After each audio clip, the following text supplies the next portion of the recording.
give me some ideas, just as we're dealing with personnel issues and investment and hardware. You have a lot in your opening statement just about using different algorithms and computer-generated analysis of looking at images to be able to help track there. That's extremely helpful with the amount of data that's coming in. Give me a good comparison on machines versus people in this process, and what people are picking up machines aren't, or machines are and people can't. I am disappointed today in whatever the percentage I would give you on the machine side. It needs to be more. Some of this is technology. Some of this is, the actual science of that.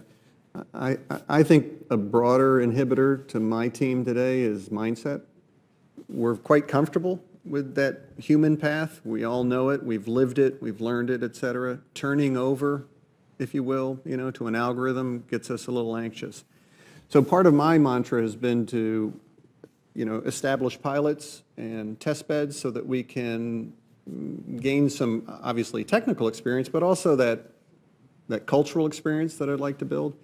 I just recently got a briefing. It was classified, so I won't go into details, but it resulted in my analysts spending time counting buildings in a town, physically. How many buildings? 25,000. I said, please tell me you didn't count those on your own. Oh, sir, I did. He was very proud of his work. But think of the hours he had to spend to do that. Now, I turned to my head of research, and I said, don't let that happen again. Okay, but you know what I mean? It's,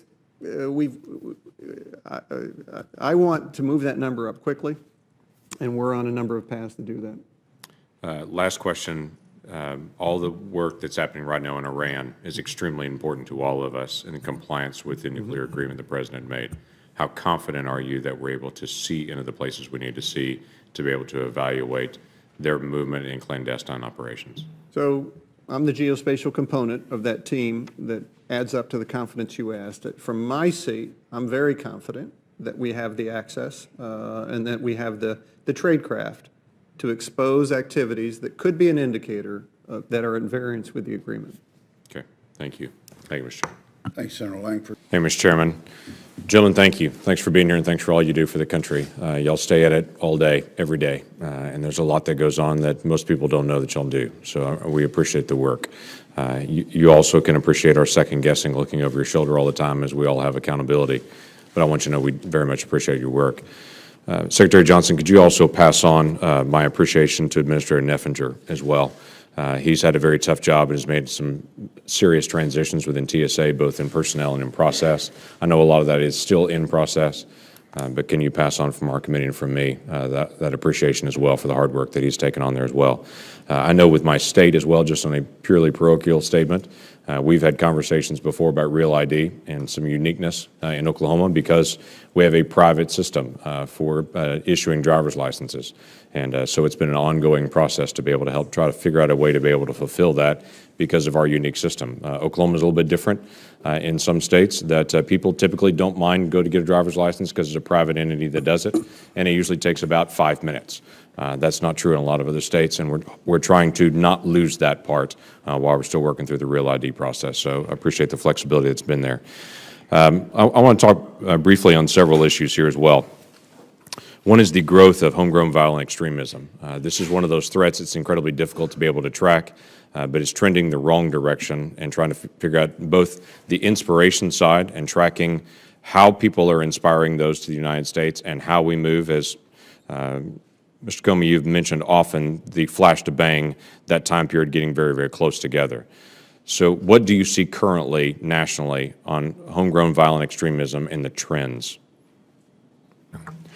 We continue to work cases trying to assess where someone is on the consuming to acting spectrum, which, as you said, is often very short and unpredictable. Right, and it's not illegal to be able to look at Anwar al-Awlaki's sermons, for instance. But suddenly those that are looking at it then turn violent fairly extreme, fairly quickly, but not all of the people that do. Right. It's even protected speech to say, I'm a fan of the Islamic State, so-called. And so our challenge is to figure out where people are there. We still have about 1,000 open investigations on that. If there's any good news, and I don't want to squeeze it too hard for good news, is that the rate of increase has slowed a little in recent months. Now, My hope is that it's going to follow the same trajectory as the traveler numbers and head downward, but it hasn't headed downward yet. We're still opening and closing, and it's ticking up slightly. So we have thousands of foreign fighters that have traveled to Syria and Iraq to fight with Islamic State that have returned back to Europe. We have a limited number. What's our number that we think have tried to travel to fight with the Islamic State, or at least to travel to that region from the United States? With us, with the Islamic State, it's in the dozens number. So we're in the thousands, though, that have traveled to that region and have returned to Europe. How are we doing tracking those individuals not then traveling from Europe to the United States? Senator, first of all, we've added a lot of security around the visa waiver program. We get more information through the electronic system for travel authorization, which has actually been a productive exercise. We've denied ESTA travel, visa-free travel, to a lot of people as a result of the added security. Help me understand the phrase "a lot of people." Give me an example of what that might be. I've seen the statistics. In the first year that we added questions to the electronic system for travel authorization, I think we denied, as a result of those additional questions, people, I believe, in the thousands. I can get you the exact number. Okay, It's a that'd be knowable helpful. number. The Congress last year passed additional security, which has also limited the ability to travel here visa-free. Congress gave me the authority to add countries to the list for which, if you visited them, you cannot come here visa-free, and I took advantage of that. So we've added security there. More broadly, however, I think it's incumbent on us to continue to work with the EU, with European nations, on sharing of API and PNR data, more federal air marshal agreements, and more pre-clearance. More pre-clearance, forward deployed. You know, we had the football analogy earlier where we're defending on the 1-yard line. I want to defend on the 50-yard line. Right. So pre-clearance is an opportunity to screen people on the front end of their travel to the United States. We've had a number of foreign airports indicating an interest in building that with us, and it's a priority of mine, and we're going to keep at it. Okay, let me bring in several topics here as we try to blitz through this. Secretary Johnson, this is an internal issue, but it's one of the things that I'm also concerned about and that we have clear oversight on, and one is dealing with the HR. When DHS was formed, you had all these different HR systems. As I recall, the number in 2011 was still reaching about 442 or somewhere through there, total different independent systems still within DHS dealing with HR. 2011 came, DHS set a standard, so there's 15 main areas and 77 projects that we want to be able to accomplish. GAO came out and said at the end of 2015, of those 15 projects named in 2011, only one of them has been accomplished, of the areas. And of the 77 projects within that, I believe it's 2 or 3 have been completed.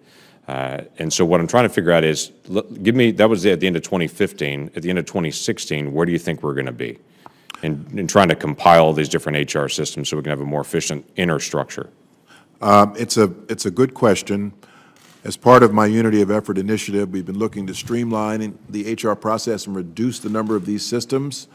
I'd have to get you the exact number. I do know that GAO has been very complimentary of us in addressing all of the high-risk items on their high-risk list, and we hope to get off that list at some point in the not-too-distant future. But I can get you the precise numbers. That'd be helpful to know. Just trying to be able to track the process internally there. Of the 148,000 older fingerprints cards that Senator Sass had mentioned before, where are we as far as getting those digitized? 9 months.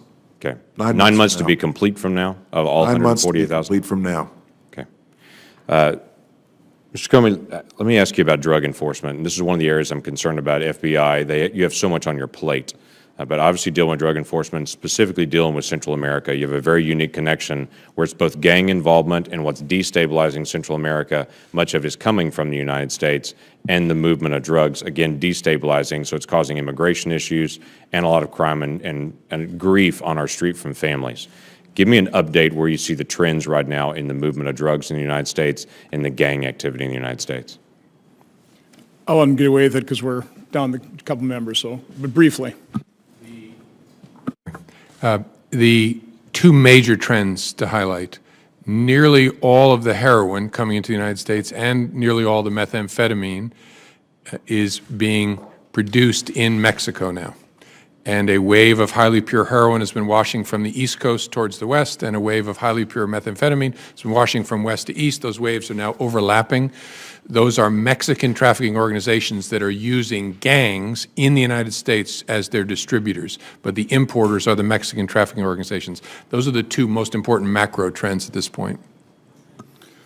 Thanks, Senator Lankford.